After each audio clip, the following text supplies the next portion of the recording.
안녕하세요. 오늘은 여러분께서 보내주신 정승훈님의 글, 이걸 바탕으로요.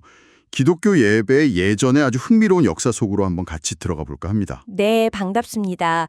이게 단순히 예배 순서가 어떻게 변했나 이걸 넘어서요.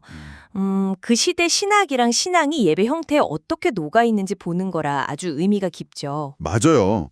특히 초대교회 때 쓰던 헬라어 예전부터 시작해서 라틴어 미사, 또 중교개혁 거치면서요. 어떻게 보면 지금 우리가 드리는 예배의 뿌리를 찾아가는 여정이잖아요. 그렇죠. 초기교회 기록들, 예를 들면 유스티뉴스나 히폴리투스, 또 디다케 같은 걸 보면요. 벌써 그때부터 말씀과 성만찬 중심의 구조가 딱 잡혀가는 걸 볼 수 있거든요. 아, 정말요? 그 초기 교회 예배 생각보다 되게 역동적이었던 것 같아요. 자료 보니까 3세기 예배에서는 마음을 드높이자, 술슴 콜다라고 하죠. 네네, 쓸씀코다. 서로 권면하고. 그리고 성령의 임재를 강구하는 기도, 그 에피클레시스라는 것도 있었다면서요. 이게 그냥 형식적인 게 아니었죠. 아, 네. 중요 포인트인데요. 그때 에피클레시스는 그 빵이랑 포도주 자체가 변해라 이런 기도가 아니었고요. 아, 그런 게 아니고요? 네. 성령께서 우리 공동체 가운데 임재하셔서 음. 그리스도와 정말 깊이 만나게 해달라 이런 간구였어요. 그러니까 공동체랑 참여, 여기에 초점이 있었던 거죠. 참여요? 네. 복음서 읽을 땐 일어서고 또 무릎 꿇고 기도하고 이렇게 온몸으로 참여하는 어떤 경건함이 있었어요. 와, 그렇군요. 그런 분위기가 근데 4세기 말부터 라틴어 미사가 등장하면서 좀 달라진 건가요? 이때 미사 전문, 그러니까 캐넌이라고 하죠. 그 구조랑 희생 개념이 강조되기 시작했다는 점이 좀 눈에 띄더라고요. 처럼 받아달라, 수프라쾌 이런 기도가 들어가면서 점차 성찬을 어떤 희생제사로 이해하는 관점이 강해지기 시작해요. 희생 제사. 근데 그 개념이 중세로 가면서 원래 의미랑 좀 다르게 해석될 여지가 생긴 것 같아요. 자료 보면 좀 뭐랄까 변질되었다는 느낌도 들던데요. 네, 그 부분이 좀 안타까운 지점이죠. 성찬이 점차 죄사함을 위해서 사제가 신자들을 대신해서 드리는 그것도 반복해서 드리는 희생제사처럼 여겨지기 시작했어요. 한복해서요. 네. 이게 심해지니까 미사를 많이 들을수록 효력이 크다 이런 생각도 생기고 심지어는 도둑 잡는 것 같은 그런 개인적인 목적이나 미신적인 용도로 미사가 사용되는 폐단까지 나타났죠. 도둑 잡는 미사라니 좀 상상이 안 가네요. 네.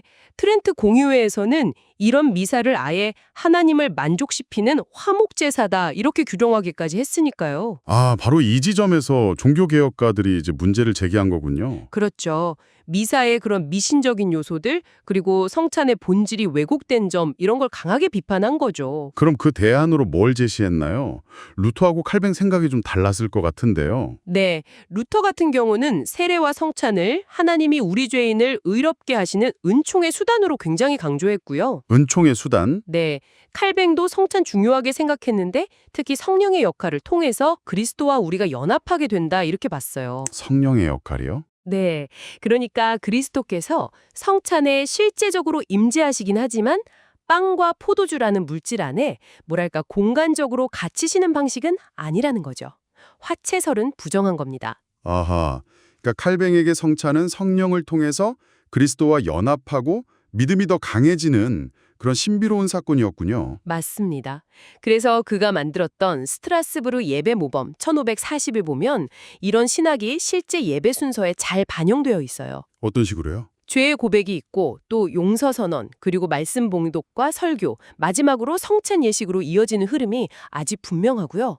여기서 중요한 건 회중이 그냥 가만히 앉아서 보기만 하는 게 아니라는 거예요. 아, 참요. 아까 말씀하신. 네, 무릎 꿇고 기도하고 때로는 손을 들거나 모으고 이렇게 온몸으로 경건하게 참여하는 예배를 굉장히 강조했죠. 와, 단순히 듣는 걸 넘어서 정말 전인격적인 참여네요. 그럼 이 성찬이 가진 신학적인 의미들을 좀 더 정리해 볼까요? 자료에서는 감사, 에우카리스티아라고 하죠. 네, 감사, 유카리스티아, 그리고 또 기념, 아남네시스가 있는데 이게 그냥 과거의 일을 떠올리는 게 아니고요. 아, 단순 회상이 아니다. 네, 현재적으로 재현되는 기념이에요.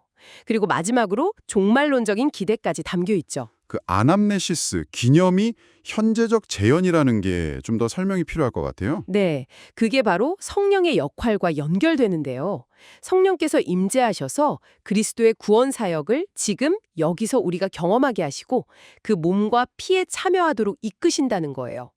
빵과 포도주 자체가 변했냐 안 변했냐 여기에 집중하기보다는. 아, 물질의 변화보다는 그렇죠. 성령을 통한 영적인 임재와 연합. 이게 개혁교회의 전통의 핵심입니다. 그리고 성찬 전에 양심 성찰을 하는 것도 강조됐는데 이것도 막 죄책감 느끼라는 게 아니고요. 그럼요. 오히려 그리스도의 용서 안에서 내가 새롭게 변화된 자아를 발견하는 그런 은혜의 과정으로 본 거죠. 와, 오늘 쭉 들어보니까요. 예배 예전이라는 게 그냥 정해진 순서가 아니라 정말 깊은 신학과 신앙 또 역사가 담긴 살아있는 유산이라는 생각이 드네요. 맞습니다. 초기 교회의 그 참여와 공동체성에서 시작해서 중세의 변화, 그리고 종교개혁을 통해 성령과 말씀을 다시 발견하기까지 참 흥미로운 흐름이죠. 네, 정말요. 여기서 우리가 오늘날 좀 생각해볼 지점은요. 종교개혁 이후에 개신교 안에 자리 잡은 어떤 지나친 개인주의, 이걸 좀 경계해야 한다는 거예요. 개인주의요? 네.